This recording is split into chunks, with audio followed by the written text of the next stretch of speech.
So this is day 2 where you're going to do your cardio and core.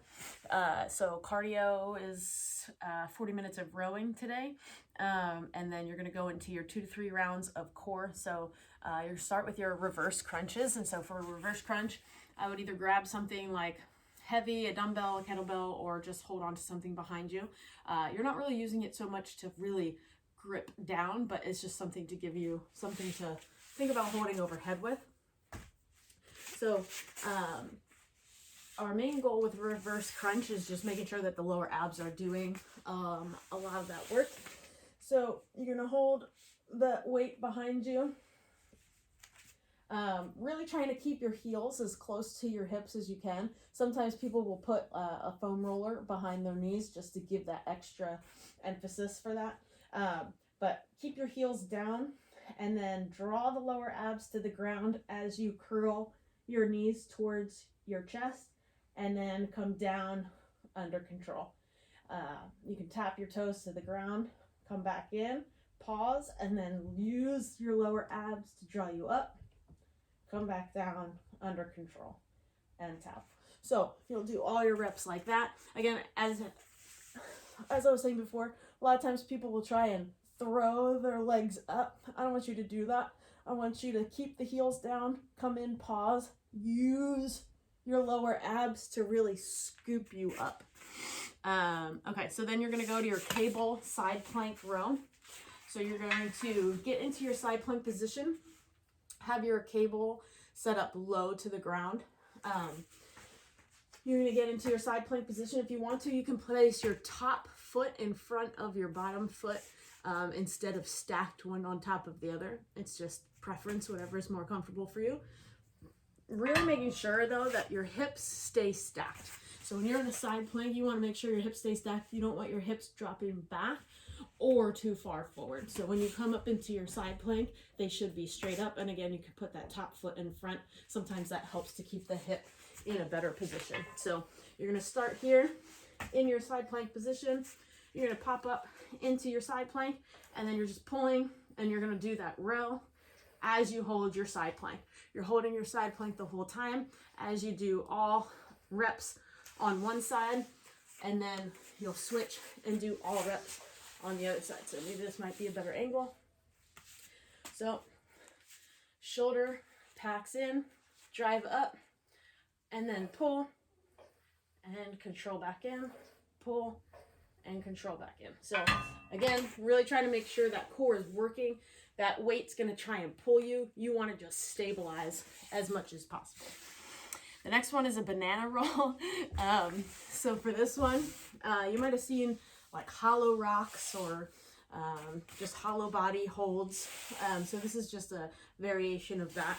So you're going to be in this position here. So this kind of looks like your banana position. And then you're just rolling. So you're going to keep your feet together as you roll onto your side. Pause. And then you're going to roll onto your belly. Pause. And then you're going to roll onto your side. Pause. And then roll onto your back. Pause. And then roll back onto your side. Pause. Roll back onto your belly. Pause. Roll back onto your side. Pause. And then roll back onto your back. Pause. And that's one rep all the way over, all the way back. And then you try to do at least 4 of those if you can. Really trying to make sure that low back stays down into the ground and that your feet stay together the whole time as you do all of those rolls both ways. The hardest is going from your belly back to your side. So work on that. That'll be a fun one to do. The next one is banded glute box. So you're going to get like a mini band and then place it just above your kneecaps. And so when you do your bear box, you're going to take about 4 steps in each direction. So feet are hip width apart. Your knees are pulling out into the band. You're going to sit back a little bit. And then you're going to take, they're called like monster steps. So I think that's what I wanted you to do. Yeah. So 4 steps forward, then 4 steps to the side, and then 4 steps back, 4 on each leg, that is, and then 4 steps back to the beginning of that square.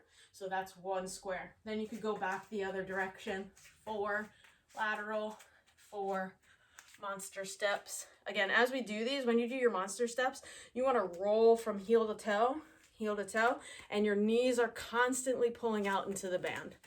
Then you go sideways, and then again from going backwards, you want to go toe to heel, toe to heel, toe to heel, toe to heel, and then side steps. Okay, so that's your band glute box.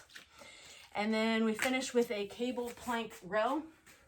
So for this one, just like the side plank row, you're going to be in regular plank position. Now you can either do this from your forearm or from the push-up plank position. Either one is fine, whatever feels more comfortable for you. But you're just going to basically have one arm doing a row as the other arm is stabilizing. And then I would start with your legs spread wide and then work your way to closer as it gets easier for you. So wider gives you a better base of support, and then you're just going to do all of your rows here, nice and strong and secure. And let's see if I can give you a different angle here. So get yourself set up first, and then doing your row. Again, biggest thing here for the plank row is making sure your hips stay square to the floor the whole time. Do all reps on one arm, all reps on the other arm. And then you'll be going back through all of those 2 to 3 times. Okay.